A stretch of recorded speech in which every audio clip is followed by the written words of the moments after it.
According to Emmanuel Zua, the national consultant on climate change adaptation, Uganda has lost 120 hectares of trees in the last 10 years because of tree cutting, and this is partially responsible for the current climate change. There are definitely direct linkages between trees and environment, trees and the climate. If all the trees are cut, there are consequences that we may face, including increased episodes of droughts and the delays in rainfall. Also, a survey carried out by the Food and Agriculture Organization in 2018 in Nebbi district established that every household cuts at least 5 logs of wood in a week for domestic use, leading to environmental destruction. FAO has now embarked on the installation of community biogas projects in rural communities of West Nile and tree planting in Karamoja to reverse the trend of environmental degradation. What you have fed into it will all be released.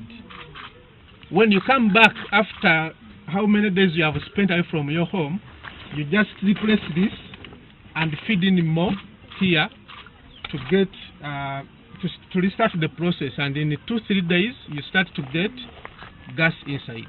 Where we have installed biogas, this need for wood fuel has been completely eliminated.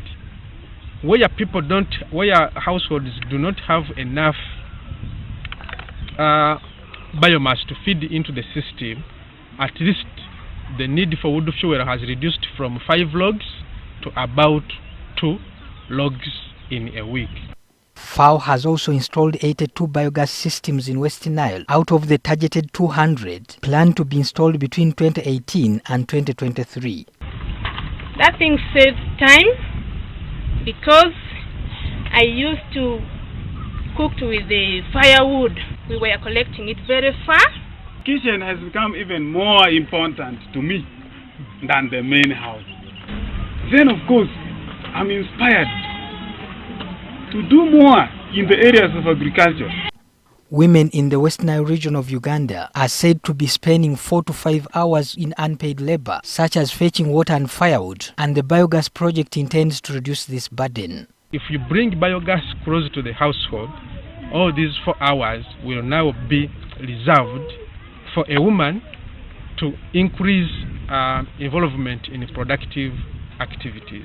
And not only these biogas facilities, it's a $9 million program, but it's much larger than this, as I said, and it focuses on the 2 very vulnerable regions of Karamoja and West Nile, where the food insecurity is worse than in other regions of Uganda.